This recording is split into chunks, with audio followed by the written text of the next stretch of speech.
Hoy mayam ngasi February gi tang taret irai numit 2025 kumja 2025 ki February gi tang taret irai numit ki ayu akhoi gi nungthil pung 12 makhai mung tare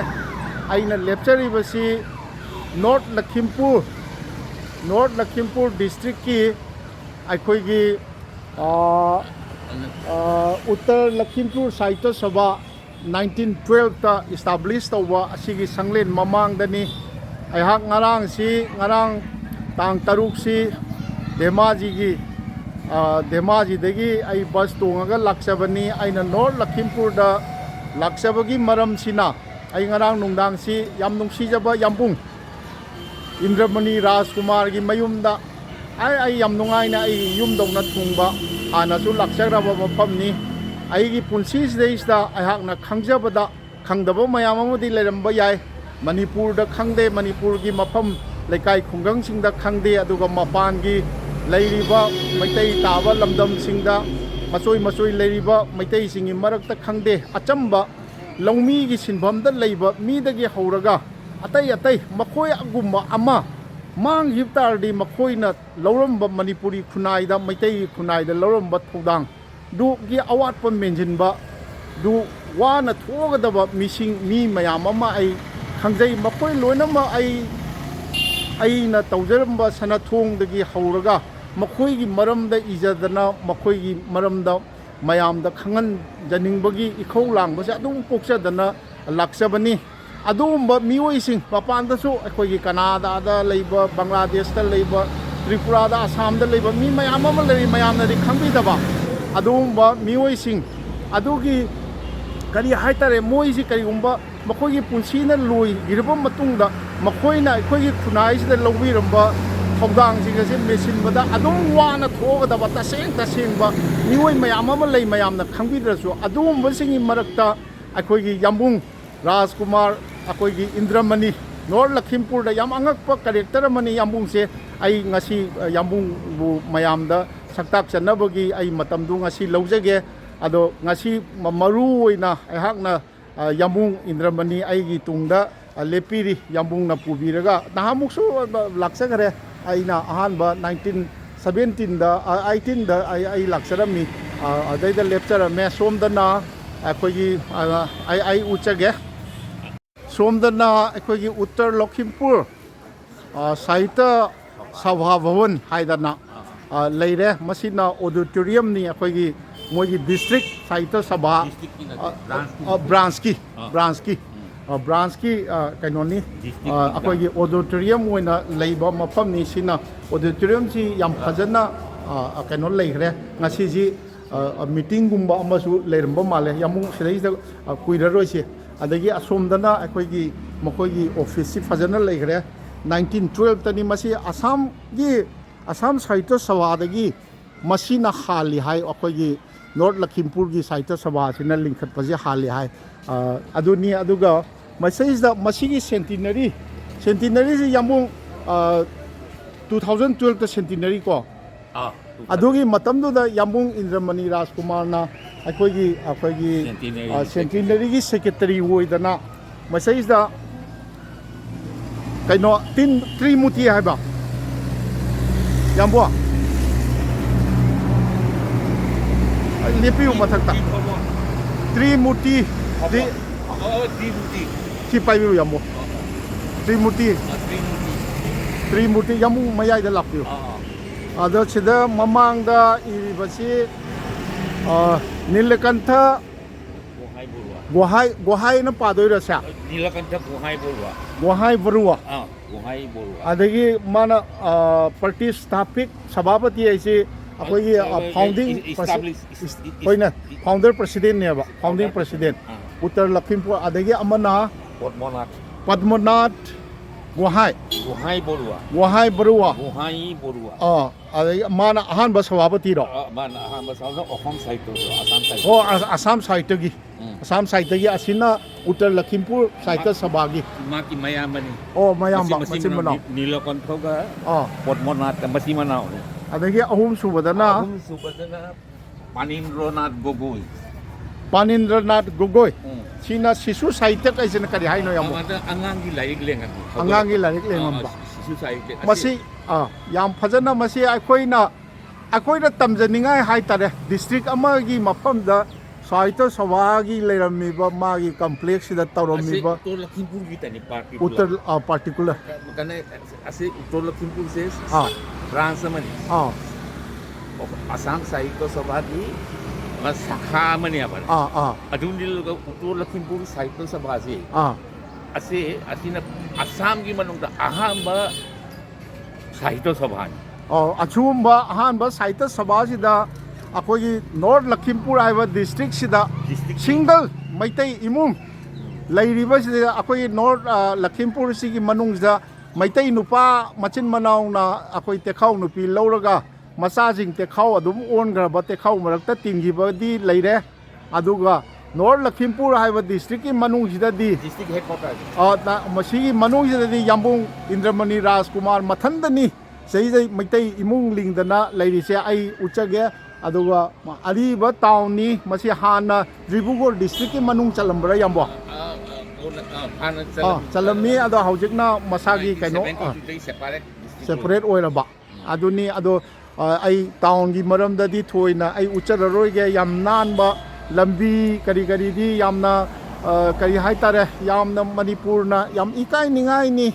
district lapaba Assam gi district asigi manungda tawriba lambi gi kari gi phibam mai ising gi phibam ga si akoina yengbada yam ikai ningai ni aduga maru oina akoi gi Uttar Lakhimpur Sahitya Sabha 1912 ta lingkhatpa sigi da tawriba mawong si akoi yam ikai ningai ni akoi gi laikai khudingi kari haitare sahitya gi sangstan akoi gi kari haitare saugri hobadona chongba leiba mafam sida akoi gidi Manipur gidi Manipuri Sahitya Parishad aibaju sidana leire karimta kano tawba ngamdre adu tawrisi yam ikai ningai ni ai tasengna ngasi North Lakhimpur da laksaba sidi yamung Rajkumar Indramani gumba Indramani Rajkumar gumba ama makoi gumba ama leigidaba matamda makoina akoigi Manipuri khunai gi demukta lawramba thaudang si mengkhatpada wana thogadaba adu mamisaksi pai mayamgi mafamda ai saktak chagena ai laksabani asumba misakse mafam khudimakta lei aina khangjabada North Lakhimpur si da maitai posting macha khoi thaba ingangi posting tadana leirambadi mayam ama yauramba yai aina khangjambada ai marup oja Tarnikanta Laisam Tarnikanta khoi BTK news gi head oibiramba hojikti retire tawbidana khoi Guwahati da settle tawbirabagi macha ibungo sing ama sidai da bank ki officer oidana posting tadana leirambagi paw ama tajagi oja Tarnikanta su Guwahati da lei haibai wani maching amagi mi oini khoi Jaribon dagi ni Laisam khundagi ni adu akoigi kasargi berkhal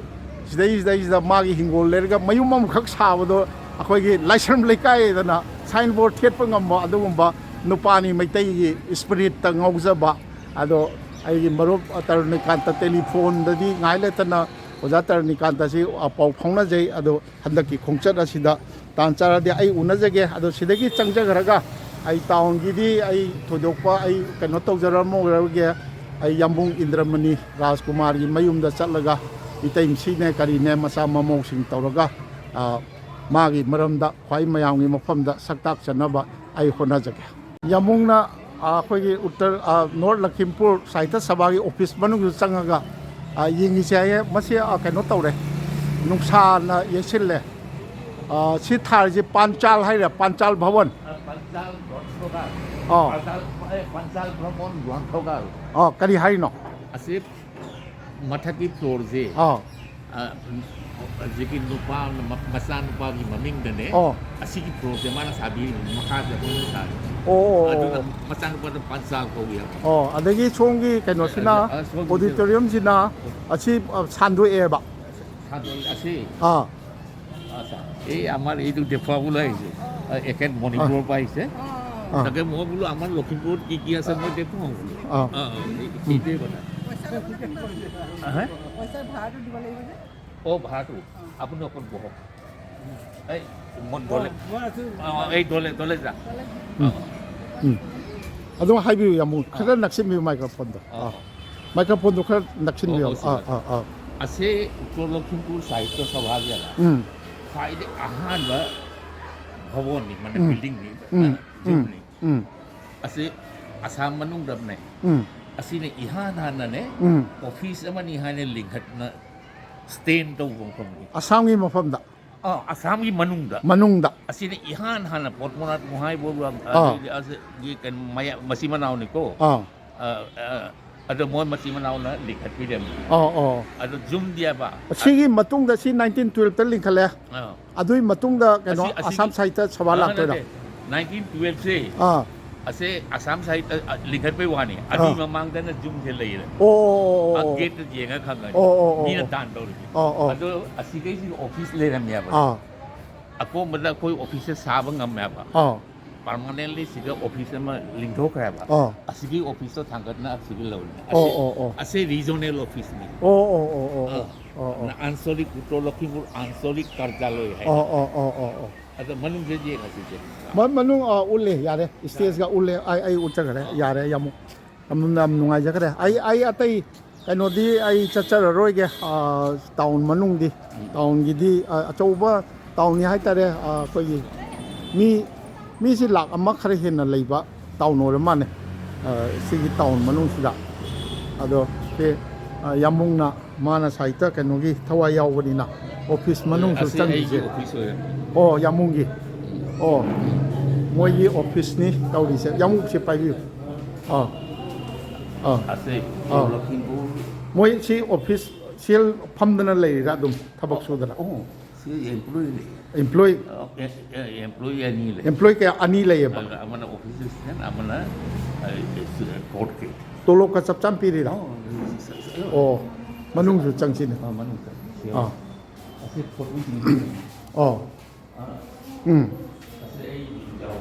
असे 시대이다. 밀control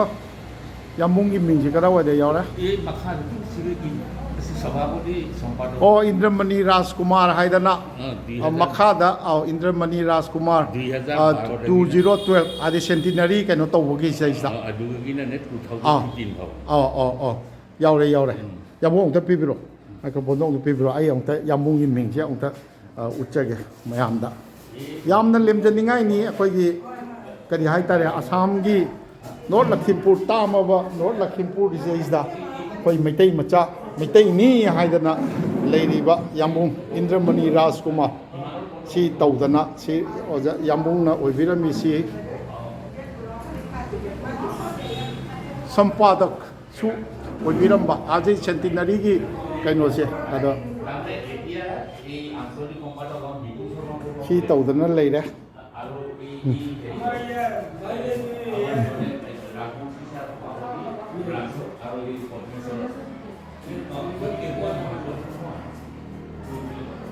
की office नि यामना अखोई याम इकाई निंगाई ने कोई मणिपुर दगा तौरिबा साहित्य की कइनो नि गायदना लेकाई खुदिंगी मना का पीनरदना कइदोदना तौरिबा अदुगा सिगी डिस्ट्रिक्ट अमदा मी लाख अमखकी लेबा डिस्ट्रिक्ट असिदैसदा लेरिबा साहित्य की संस्थान सिनगा तौरिबा कइदौरिसा अखोइना याम इकाई निंगाई ने याम इकाई निंगाई नि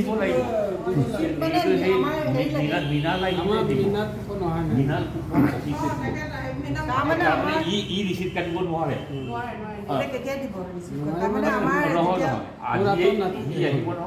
আজি এই কাটিব ইয়াৰ হাতত থাকিব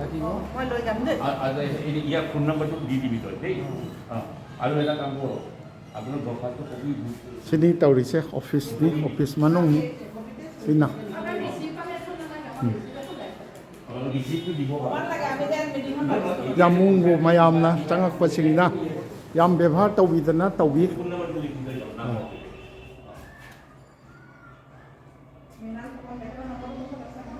सिनी यामुंगी आई यामुंगी मयुमदा हुजिक हंजरगे अदुगा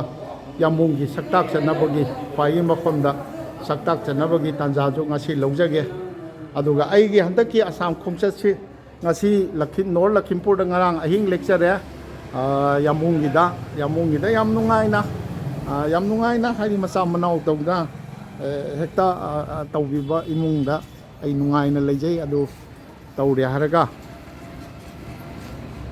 ꯆꯪꯖꯔꯦꯔꯒ ꯌꯥꯝꯕꯨꯡ ꯁꯛꯇꯥꯛꯆꯒꯦ ꯑꯗꯨꯒ ꯑꯁꯤꯒꯤ ꯃꯇꯨꯡꯗ ꯍꯌꯦꯡꯅ ꯀꯗꯥꯏꯗ ꯆꯠꯄ ꯍꯥꯏꯁꯦ ꯆꯠꯐꯝ ꯉꯥꯛꯇ ꯉꯥꯏꯔꯦ ꯑꯩ ꯂꯣꯏꯅꯃꯛ ꯑꯩꯅ ꯍꯟꯗꯛꯀꯤ ꯈꯣꯡꯆꯠꯁꯤꯗ ꯉꯝꯃꯤꯈꯩ ꯑꯩ ꯆꯠꯆꯒꯦꯅ ꯑꯩ ꯈꯟꯖꯔꯤ ꯑꯗꯨꯅ ꯀꯗꯥꯏꯗ ꯆꯞ ꯆꯥꯅ ꯆꯠꯀꯅꯤ ꯍꯥꯏꯕꯗꯨꯃꯗꯤ ꯑꯩ ꯈꯪꯖꯗ꯭ꯔꯦ ꯑꯗꯣ ꯍꯧꯖꯤꯛ ꯌꯥꯝꯕꯨꯡꯒꯤꯗ ꯆꯪꯖꯔꯒ ꯌꯥꯝꯕꯨꯡꯒꯤ ꯌꯨꯝꯗ ꯌꯥꯝꯕꯨꯡꯕꯨ ꯈ꯭ꯋꯥꯏꯒꯤ ꯃꯐꯝꯗ ꯁꯛꯇꯥꯛꯆꯅꯕ ꯍꯣꯠꯅꯖꯒꯦ ꯁꯤꯅ ꯁꯥꯍꯤꯇ꯭ꯌ ꯁꯚꯥꯒꯤ ꯄ꯭ꯔꯁꯤꯗꯦꯟꯒꯤ ꯔꯨꯝ ꯑꯩ ꯎꯠꯆꯔꯝꯃꯦ ꯂꯈꯤꯝꯄꯨꯔ ꯁꯥꯍꯤꯇ꯭ꯌ ꯁꯚꯥꯒꯤ ꯁꯤ ꯀꯅꯥꯒꯤ ꯐꯣꯇꯣꯅꯣ ꯑꯁꯤ ꯑꯂꯤ ꯍꯥꯏꯗꯣꯔ ꯍꯥꯏꯅꯕ ꯏꯟꯇꯔꯅꯦꯁꯅꯦꯜꯂꯤ ꯐꯥꯎꯕꯅꯦ ꯅꯦꯁꯅꯦꯜꯂꯤ ꯐꯥꯎꯕ ꯀꯩꯅꯣ ꯅꯥꯏꯇꯀꯔ ꯄꯣꯔꯤꯁꯥꯕꯛ ꯑꯠꯆꯥ ꯑꯂꯤ ꯍꯥꯏꯗꯣꯔ ꯅꯥꯏꯇꯀꯔ ꯄꯣꯔꯤꯆꯥꯂꯛ ꯍꯥꯏꯗꯤ ꯀꯔꯤꯅꯣ ꯗ꯭ꯔꯃꯥꯇꯤꯁꯔꯣ ꯊꯤꯌꯦꯇꯔꯒꯤ स्क्रिप्ट राइटर एंड डायरेक्टर अच्छा नाइटकर है होइना प्ले राइट एंड डायरेक्टर ऐसे मणिपुर का माय नाटक को चलो ऐसे पद्मनाथ को हाय बोलो से पद्मनाथ को हाय बरुवा वहाई बसे अखोइना नते बुहाई बोलवा नि वहाई अदो बुहाइना मनी बुहाई बोलवाना मनी अच्छा वहाई अखोइना कनी साई हैना अखोइगे मैतै निंथौरोगेदा साई हैना इबदो साई ई कगी उचारोन याउ ताइने फरे यामुंग यारे यामुंग युमदा चलस युमदा केनो तौरस यामना केनो तौनिना अखोइना याम तमजनिंगाय याम लेरिदा अखोइगी जातिना करमाय तौबनो केनो भी लोग आंचलिक संपादक रीजनल अइना थारो पोस्टलो आई रीजनल सेक्रेटरी मिना हुजिक प्रेजेंट रीजनल सेक्रेटरी विपुल शर्मा बरुवा आंचलिक संपादक उत्तर लखीमपुर कार्यालय माकी आइदे माकी भांबब नि माई नि लाल सेके हो नि असीना माई ऑफिस नि आंचलिक कार्यालय आइदे सेके ऑफिस सिस्टम मा सैंक्शन पोर्ट नि अदो इसे कनो फोर्ट गेट में थमिना अस यामो साउंड बु यारमद्रे यारे लामने यामुंग कनो तौबदिना यामुंग इबानी सि चटलसेना थोकलाबनी अदुबो मोइगी सिदैदा लेरमिबा कनो सिंगना चा थकिदबा यादेना चेंदना चागा लौरगा तौरी सिजु यामना नुसिबा कनोनी यामुंगना कनो तौदना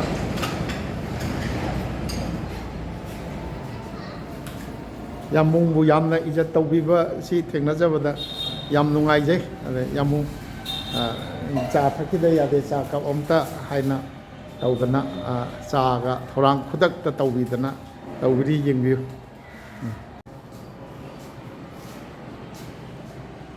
सिदा यामुंग सिदा हाइरिसे असमिया भाषा साहित्य संस्कृति लाई सेवा आगर टोवा हाइरा आगबुहुआ प्रतिजन सेवकলৈ আমাৰ শ্ৰদ্ধা নিবেদন কৰিছো करी हाइनो से আসামী লোন বু साहित्य संस्कृति बु केनमान सात कला संस्कृति बु सेवा तोरम कांगुदो मखोई मफमदा मखोई पुनमक्की मफमदा अखोइना खोरमजै असिगा पुनमक चिंगमी ओ याम फजबा कैनोनी मसे आइदि पार्टिकुलर अमतगी नते फाइदे मकु कोई बकांगु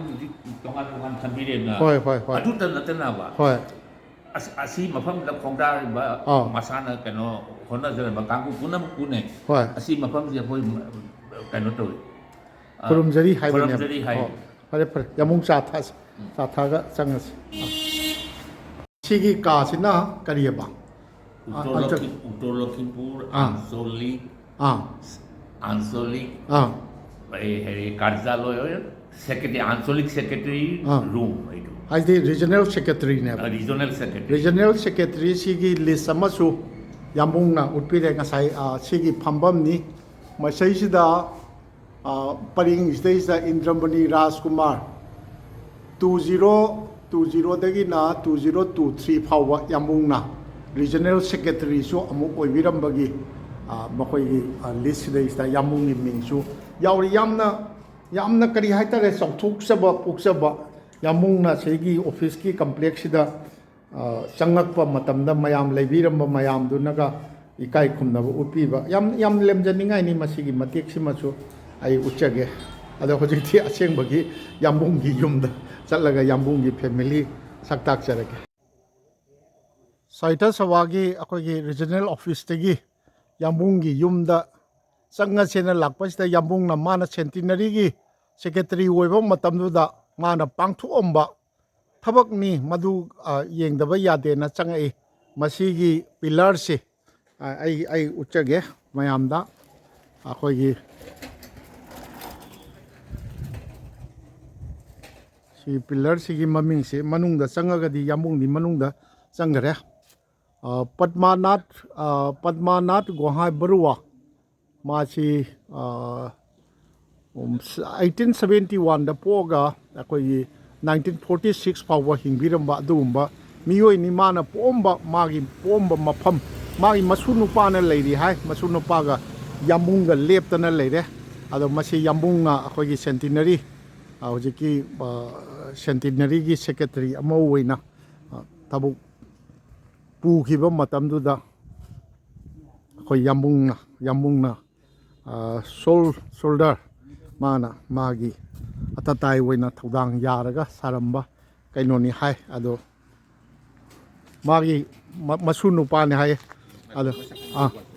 ꯉꯥꯈꯣꯅꯦ ꯌꯥꯝꯕꯨꯡ ꯁꯤꯒꯤ ꯃꯔꯝ ꯁꯣꯝꯗ ꯂꯦꯞꯄꯤꯌꯨ ꯁꯤꯒꯤ ꯍꯥꯏꯕꯤꯌꯨ ꯅꯪ ꯂꯦꯞꯄꯤꯃꯤꯅꯤ ꯀꯥꯏ ꯊꯨꯔꯤꯃꯤꯅꯦ ꯁꯤꯒꯤ ꯄꯗꯃꯥꯅꯥꯊ ꯒꯣꯍꯥꯏ পদ্মনাথ গোহাঁই বৰুৱা স্মৃতি সৌধ ꯍꯥꯏꯕꯗꯤ ꯃꯥꯒꯤ ꯃꯦꯃꯣꯔꯤꯌꯦꯜ ꯀꯩꯅꯣꯅꯦꯕ ꯃꯥꯒꯤ ꯃꯦꯃꯣꯔꯤꯗꯕ ꯑꯁꯤꯒꯤ ꯀꯩꯅꯣ ꯍꯧꯗꯣꯁꯦ ꯌꯨꯡꯅꯤꯅꯤ ꯌꯨꯡꯒꯤꯅꯦꯕ ꯍꯧꯗꯣꯗꯤ ꯄꯤꯂꯔꯁꯦ ꯄꯤꯂꯔꯁꯦ ꯃꯦꯃꯣꯔꯤꯌꯦꯜ ꯄꯤꯂꯔꯅꯦꯕ ꯁꯤꯗ ꯏ ꯂꯩ ꯑꯁꯦ ꯂꯧ ꯁꯤ ꯀꯔꯤ ꯍꯥꯏꯅꯣ ꯑꯩꯗꯤ ꯑꯁ ꯀꯩꯅꯣ ꯇꯧꯔꯦ ꯄꯥꯕꯤꯔꯣ চিৰচেনেহী ভাষা জননী উত্তৰ লখিমপুৰ সাহিত্য সভাৰ শতবৰ্ষ 1912 পৰা 2012 অসম সাহিত্য সভাৰ প্ৰথম সভাপতি আহানবা সভাপতি সাহিত্য কাণ্ডাৰী পদ্মনাথ গোহাঁই সাহিত্য কাণ্ডাৰী হাইছে কৰে হাইনো মাকি উপাধি পিৰি উপাধি সাহিত্য কাণ্ডাৰী হি হনবা হি হন পুখলাই আচ্ছা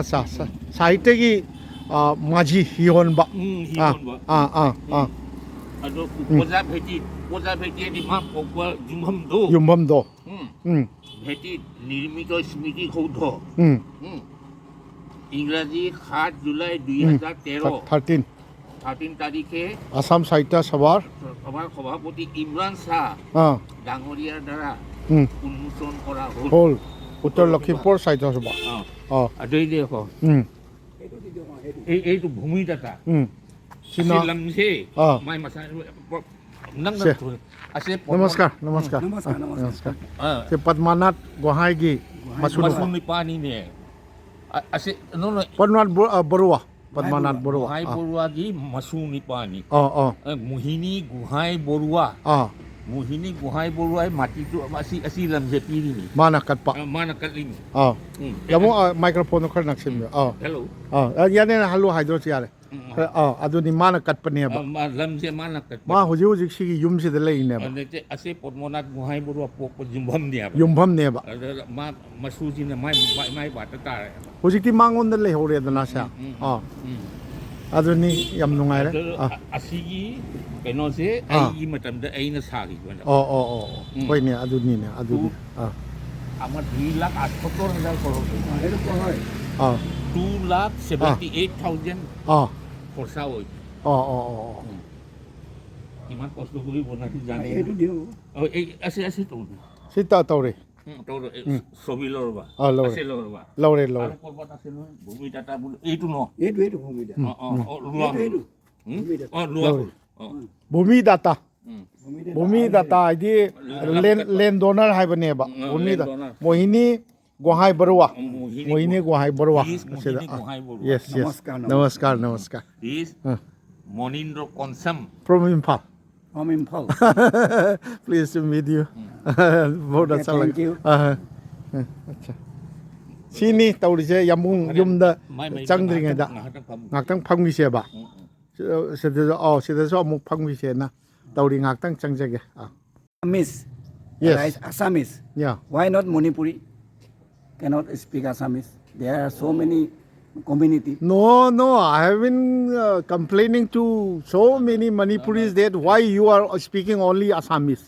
Because No, because among the Manipuris, among the many are speaking only Assamese. কথাটো ষ্টেট বেলেগ বেলেগ নহ'ল জানো মাজত নাগালেণ্ড থকা নাই জানো যিসকল কামত ওলাই আহে ইয়াত লগাই আছে ইয়াত থকা মণিপুৰীখিনিতো চব অসমীয়া হৈ গ'ল অসমীয়া হৈ গ'ল মণিপুৰত থকাখিনি নিজে তাৰমানে অসমৰ মানুহ কেইটা যায় আপুনি সেইটো নিজে কৈ See, Moini Sahab dekhiye Guwahai Sahab.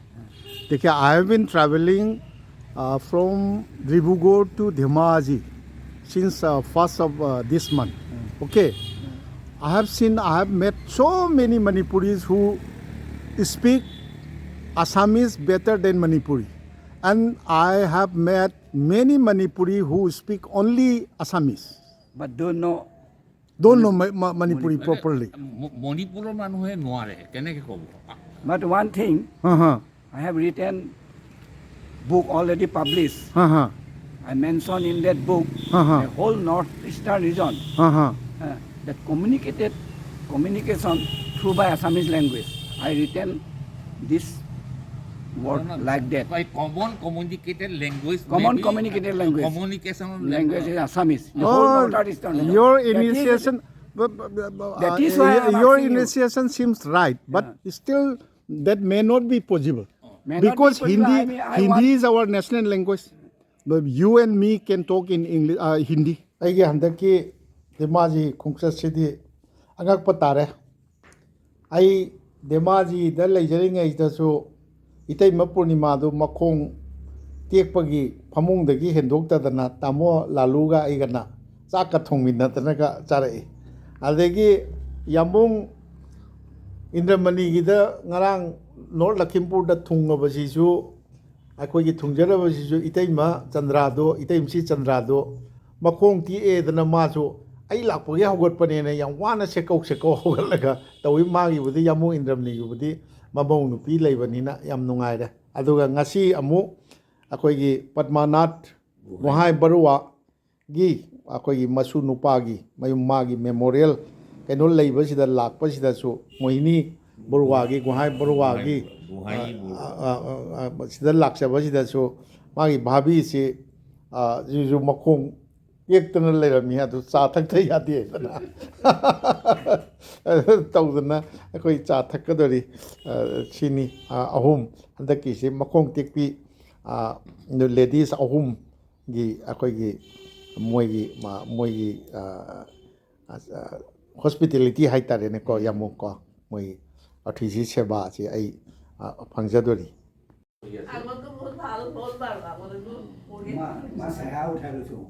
Thank you, Babiji. You are the third lady from whom I received hospitality in since last 3 days. I stayed one night at Dhemaji, and our Bhabi Purnima was bedridden. She crippled her leg while stepping down on their bathroom steps. And second, last evening, I have been staying at Dada Indramani's house, and Bhabiji Chandra Devi is also crippled. And here now, for the third time, you are. Anyway, thank you very much. Yambung Indramani ga aiga Yamungi yumda halakpad matamda phanek setpi nupi amacha ama kan angang nu pam sam ga chatle me aina yambung da hai yambung nupi maitai nupi ma chathore na ado yambung na di ai koira moi thajadi ai ado amu halaga aina ibe mandang maitai rai na hangini ibe mandang namin kawi North Lakhimpur da thengnari ni ko Anita kayum no Yaikhom noi ipamgi yumnak la ipamgi nate nupa mai ipamgi di ipamgi thokchom nang ipam kai dai no ei kasar kai khungia kasar bor class bor khola gia adegi noi nupana thokchom baluk mari gi hono baru kam nate yaikhom ne ba ado nate ado noi nupana baluk mari gi ne ba langka baluk mari gi seisa nupa kai bank manager ro kai no ꯃꯠꯇꯦ IT ꯗ ꯇꯧ IT the IT engineer ꯅꯦ ꯕ ꯀꯔꯤ ꯕꯦꯡꯀꯤ ꯑꯣꯏꯅ state ꯕꯦꯡꯀꯤ ꯏꯆꯥ ꯅꯨꯄꯥꯔ ꯕꯣꯏ ꯁꯣꯝꯗ ꯌꯦꯡꯉꯣ ꯄꯨꯄꯨꯗ ꯅꯪ ꯅꯃꯤꯡ ꯀꯔꯤ ꯀꯧꯕ My name is Frankie Singh. Your name is ꯀꯟꯅ ꯍꯥꯏꯔꯣ ꯀꯟꯅ ꯂꯥꯎꯅ ꯍꯥꯏꯌꯣ ꯄꯨꯄꯨꯗ My name is Frankie Singh. ꯀꯔꯤ ꯁꯤꯡꯍ ꯍꯥꯏꯅꯣ Y ꯑꯪꯀꯤꯠ ꯁꯤꯡ ꯍꯥꯏꯌꯣ ꯋꯥꯏ ꯑꯪꯀꯤꯠ ꯁꯤꯡꯍ ꯃꯩꯇꯩꯂꯣꯟ ꯊꯣꯛꯏꯕ꯭ꯔꯣ ꯃꯥꯕꯣ ꯊꯣꯛꯍꯜꯂꯨꯀꯣ ꯏꯁ ꯅꯨꯡꯉꯥꯏꯔꯦ ꯚꯥꯂꯣꯡ ꯃꯥꯔꯤꯒꯤ ꯃꯧ ꯑꯃ ꯃꯣꯏꯗꯤ ꯌꯥꯝꯕꯨꯡꯒ ꯌꯨꯝ ꯅꯛꯅꯅ ꯂꯩꯔꯒ ꯈꯪꯅꯔꯝꯗ꯭ꯔꯦ ꯁꯤꯅꯤ ꯇꯧꯔꯤꯁꯦ ꯑꯗꯣ ꯅꯣꯔꯠ ꯂꯈꯤꯝꯄꯨꯔꯗ ꯕꯦꯡꯛꯇ ꯊꯕꯛ ꯇꯧꯗꯅ ITꯒꯤ ꯊꯕꯛ ꯇꯧꯗꯅ ꯂꯩꯕ ꯑꯩꯈꯣꯏꯒꯤ ꯀꯔꯤ ꯍꯁꯕꯦꯟꯒꯤ ꯃꯃꯤꯡꯗꯣ ꯀꯔꯤ ꯍꯥꯏꯌꯦ ꯋꯥꯏ ꯕꯤꯄꯨꯜ ꯁꯤꯡꯍ ꯅꯪ ꯀꯅꯥꯒꯤ ꯀꯩꯅꯣ ꯌꯨꯝ ꯚꯔꯥ ꯂꯧꯔꯤꯅꯣ ꯀꯅꯥꯒꯤ ꯌꯨꯝꯗꯅꯣ ꯙꯣꯟ ꯆꯇꯤꯌꯥ ꯍꯥꯏ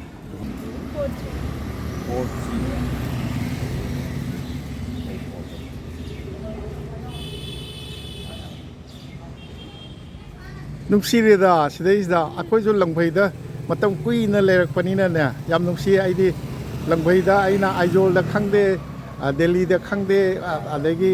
ꯁ꯭ꯔꯤꯅꯒꯔꯗ ꯈꯪꯗꯦ ꯂꯩꯖꯔꯤꯉꯩꯗ ꯃꯩꯇꯩ ꯊꯦꯡꯅꯕ꯭ꯔꯥ ꯍꯥꯏꯅ ꯑꯅꯧꯕ ꯂꯥꯛꯄ꯭ꯔꯥ ꯍꯥꯏꯅ ꯌꯦꯡꯉꯒ ꯑꯩꯗꯤ ꯆꯠꯆꯔꯛꯏ ꯑꯅꯧꯕ ꯌꯥꯝ ꯂꯩꯈꯤ ꯃꯌꯥꯝ ꯅꯤꯡꯁꯤꯡꯕꯤꯔꯝꯕ ꯌꯥꯏ ꯅꯤꯡꯁꯤꯡꯕ ꯌꯥꯎꯕꯤꯔꯝꯒꯅꯤ ꯑꯩꯅ ꯁ꯭ꯔꯤꯅꯒꯔꯗ ꯂꯩꯖꯔꯤꯉꯩꯗ ꯀꯔꯤꯅꯣ ꯑꯩꯈꯣꯏꯒꯤ ꯅꯝꯕꯣꯜꯂꯣꯝꯒꯤ ꯀꯣꯂꯦꯖ ꯑꯃꯒꯤ ꯁꯥꯅꯣꯏ ꯀꯣꯂꯦꯖꯅ ꯀꯔꯤ ꯀꯣꯂꯦꯖꯅꯣ ꯈꯪꯗꯦ ꯃꯌꯥꯝ ꯄꯨꯂꯞ ꯑꯩ ꯗꯤꯟꯅꯔꯒ ꯄꯤꯖꯖꯈꯤꯕꯅꯤ ꯉꯁꯤ ꯐꯥꯎꯕꯗ ꯁꯨꯃꯥꯏꯅ ꯇꯧꯗꯅ ꯇꯧꯈꯤꯕꯗꯨꯗ ꯑꯃꯐꯥꯎ ꯀꯧꯔꯛꯇꯦ ꯃꯣꯏ 20 25 30ꯃꯨꯛ ꯂꯥꯛꯈꯤꯕꯅꯤ ꯁꯥꯇ꯭ꯔ ꯑꯣꯖꯥꯁꯤꯡ ꯌꯥꯎꯅ ꯆꯥꯛ ꯄꯤꯖꯖꯔꯛꯏ ꯗꯦꯜꯂꯤꯗ ꯂꯩꯖꯔꯤꯉꯩꯗ ꯇ꯭ꯔꯦꯅꯤꯡꯒꯤ ꯀꯔꯤꯒꯤ ꯂꯥꯛꯄ ꯃꯌꯥꯝꯁꯤꯡ ꯑꯩ ꯑꯗꯨꯝ ꯀꯣꯏꯆꯦꯟ ꯆꯦꯟꯗꯅ ꯑꯩ ꯇꯧꯖꯔꯛꯄꯅꯤ ꯃꯤꯖꯣꯔꯥꯝꯗ ꯂꯩꯔꯤꯉꯩꯗꯁꯨ ꯑꯣꯐꯤꯁ ꯀꯥꯕꯁꯦ ꯑꯗꯨꯝ ꯃꯩꯇꯩ ꯂꯩꯕ꯭ꯔꯥ ꯃꯩꯇꯩ ꯀꯅꯥ ꯑꯅꯧꯕ ꯀꯅꯥ ꯎꯌꯦꯅ ꯀꯣꯏꯆꯦꯟ ꯆꯦꯜꯂꯒ ꯀꯗꯥꯏꯗꯒꯤ ꯂꯥꯛꯄꯅꯣ ꯀꯩꯗꯧꯕꯅꯣ ꯀꯥꯏꯅ ꯑꯩꯒꯤ ꯌꯨꯝꯗ ꯄꯨꯁꯤꯟꯖꯗꯅ ꯆꯥꯛ ꯆꯥꯃꯤꯟꯅꯕ ꯀꯩꯗꯧꯕ ꯑꯗꯨꯝ ꯇꯧꯖꯔꯤ ꯃꯗꯨꯃꯛꯀꯤ ꯃꯍꯩꯅ ꯑꯣꯏꯇꯥꯔꯦ ꯉꯁꯤ ꯑꯩ ꯆꯠꯈꯤꯕ ꯃꯇꯝꯗ ꯑꯩꯕꯨ ꯄꯤꯖꯕꯤꯕ ꯄꯤꯊꯛꯄꯤꯕ ꯇꯧꯅꯅꯕ ꯑꯗꯨꯝ ꯃꯤꯁꯤ ꯋꯥꯠꯇꯅ ꯂꯩꯕꯁꯦ ꯇꯧꯖꯔꯛꯄꯒꯤ ꯃꯍꯩꯅꯤ ꯍꯥꯏꯒꯗ꯭ꯔꯥ ꯑꯗꯨꯅꯤ ꯇꯧꯔꯤꯁꯦ ꯑꯗ ꯌꯥꯝ ꯅꯨꯡꯁꯤꯕ ꯑꯩꯅ ꯌꯥꯝꯕꯨꯡ ꯏꯕꯥꯅꯤ ꯌꯥꯝꯕꯨꯡꯒꯤ ꯒꯥꯔꯤ ꯃꯆꯥꯁꯤꯗꯩꯁꯤꯗ ꯂꯥꯛꯄꯅꯤ ꯑꯩꯅ ꯊꯧꯔꯒ ꯌꯥꯝꯕꯨꯡ ꯃꯩꯇꯩ ꯅꯨꯄꯤ ꯃꯆꯥ ꯑꯃ ꯅꯨꯄꯤ ꯃꯩꯇꯩ ꯂꯥꯜꯂꯦ ꯑꯃ ꯆꯠꯍꯧꯋꯤꯅꯦ ꯌꯥꯝꯕꯨꯡꯅ ꯀꯗꯥꯏꯗꯩꯅꯣꯗ ꯃꯩꯇꯩ ꯃꯥꯟꯕ ꯑꯣꯏꯔꯅꯤ ꯐꯅꯦꯛ ꯁꯦꯠꯂꯤꯅꯦ ꯍꯥꯏꯗꯣ ꯐꯅꯦꯛꯁꯨ ꯁ꯭ꯋꯥꯏ ꯃꯤꯁꯨ ꯑꯗꯨꯝ ꯁꯦꯠꯄꯅꯤ ꯑꯗ ꯍꯪꯗꯗꯤ ꯍꯪꯉꯨꯁꯤ ꯂꯥꯛꯎꯅꯦ ꯑꯃꯨꯛ ꯊꯧꯒꯠꯂꯛꯑꯦꯔꯒ ꯂꯥꯛꯄꯅꯤ ꯑꯗꯨꯒ ꯏꯕꯦꯝꯃ ꯑꯣꯏꯔꯝꯁꯦ ꯀꯌꯥ ꯅꯨꯡꯁꯤꯔꯦ ꯅꯣꯔꯠ ꯂꯈꯤꯝꯄꯨꯔꯁꯤꯗ ꯊꯕꯛꯀꯤ ꯄꯣꯁꯇꯤꯡ ꯇꯥꯗꯅ ꯌꯥꯝꯕꯨꯡꯅ ꯂꯩꯔꯤꯕ ꯁꯦꯇꯤꯌꯥꯒꯥꯎ ꯍꯥꯏꯁꯤꯒꯤ ꯀꯩꯅꯣꯗ ꯃꯌꯥ ꯅꯛꯅ ꯃꯣꯏ ꯌꯨꯝ ꯚꯔꯥ ꯂꯧꯔꯒ ꯂꯩꯔꯝꯃꯦ ꯑꯗꯨꯅ ꯑꯩꯒꯤ ꯉꯁꯤꯒꯤ ꯑꯍꯥꯟꯕꯁꯤ ꯂꯈꯤꯝꯄꯨꯔꯒꯤꯁꯤ ꯅꯣꯔꯠ ꯂꯈꯤꯝꯄꯨꯔꯒꯤꯁꯤ ꯑꯅꯤ ꯊꯣꯛꯅ ꯊꯝꯖꯕ ꯇꯥꯔꯦ ꯀꯩꯅꯣꯗ ꯌꯥꯝꯕꯨꯡꯒꯤ ꯐꯦꯃꯤꯂꯤ ꯁꯛꯇꯥꯛꯆꯕꯒꯤꯗꯨꯅ ꯑꯇꯣꯞꯄ ꯄꯥꯔꯠ ꯑꯃ ꯑꯣꯏꯖꯔꯒꯦ ꯑꯗꯨꯒ ꯑꯩꯅ ꯉꯁꯥꯏ ꯄꯨꯡ 12:30ꯗꯒꯤꯅ ꯍꯧꯖꯤꯛ ꯐꯥꯎꯕꯗ ꯆꯠꯆꯔꯛꯄ ꯏꯕꯦꯝꯃꯁꯤꯃ ꯀꯔꯤ ꯂꯝꯕꯤ ꯀꯧꯏ ꯌꯥꯝꯕꯨꯡꯁꯦ ꯁꯤꯒꯤ ꯂꯝꯕꯤꯁꯦ near Lakhimpur government high school ꯍꯥꯏ ꯍꯣꯁꯄꯤꯇꯥꯜ ꯔꯣꯗ ꯁꯤꯗꯩꯁꯤꯗ ꯏꯕꯦꯝꯃꯩ ꯃꯃꯤꯡꯗꯣ ꯀꯔꯤꯑꯕ ꯍꯧꯖꯤꯛꯀꯤꯗꯣ ꯑꯅꯤꯇꯥ ꯊꯦꯡꯅꯕꯁꯤꯗ ꯑꯅꯤꯇꯥꯒ ꯑꯪꯀꯤꯠ ꯅꯠꯇ꯭ꯔꯥ ꯏꯁꯨ ꯑꯪꯀꯤꯠ ꯁꯨ ꯑꯣꯟꯁꯤꯜꯂꯛꯑꯣ ꯑꯅꯤꯇꯥꯒ ꯏꯕꯦꯝꯃ ꯑꯅꯤꯇꯥꯒꯤ ꯃꯆꯥꯅꯨꯄꯥ ꯑꯪꯀꯤꯠ ꯁꯤꯡ ꯅꯪ ꯀ꯭ꯂꯥꯁ ꯀꯌꯥ ꯇꯝꯃꯦ which class you read now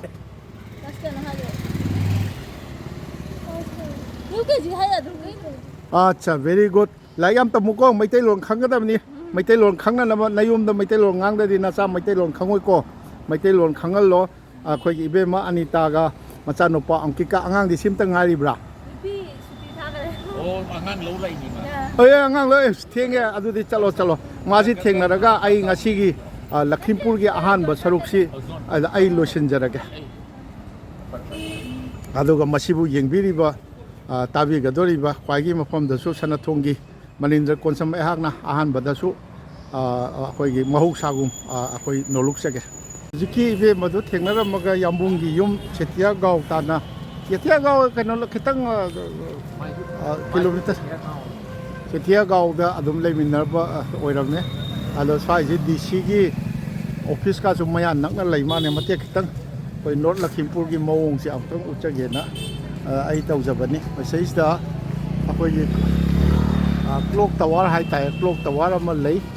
ꯑꯗꯒꯤ ꯍꯣꯇꯦꯜ ꯂꯣꯇꯁ ꯗꯦꯕ ꯍꯖꯥꯔꯤꯀꯥ ꯃꯥꯔꯀꯦꯠ ꯑꯗꯨꯅ ꯍꯣꯇꯦꯜ ꯅꯟꯗꯀꯤꯁꯣꯔꯒ ꯍꯥꯏꯅ ꯂꯩ ꯇꯥꯎꯟ ꯃꯆꯥ ꯑꯣꯏꯇꯥꯔꯒꯁꯨ ꯌꯥꯝ ꯃꯐꯝ ꯆꯥꯅ ꯃꯔꯛꯇ ꯑꯩꯈꯣꯏꯒꯤ ꯄꯥꯔꯛ ꯑꯩꯈꯣꯏꯒꯤ ꯄꯥꯕ꯭ꯂꯤꯛ ꯑꯩꯈꯣꯏ ꯄꯥꯔꯛꯀ ꯌꯥꯝ ꯐꯖꯕ ꯃꯐꯝ ꯂꯩ ꯃꯁꯤꯗꯒꯤ ꯑꯁꯣꯝꯗ ꯈꯤꯇꯪ ꯆꯠꯈ꯭ꯔꯒ ꯑꯩꯈꯣꯏꯒꯤ ꯃꯣꯏꯒꯤ ꯕꯁ ꯄꯥꯔꯀꯤꯡ ꯂꯩꯔꯦ ꯃꯁꯤ ꯃꯇꯦꯛ ꯑꯝꯇꯪ ꯑꯩ ꯁꯨꯝ ꯎꯠꯆꯒꯦ ꯍꯥꯏꯗꯅ ꯑꯩ ꯎꯠꯆꯕꯅꯤ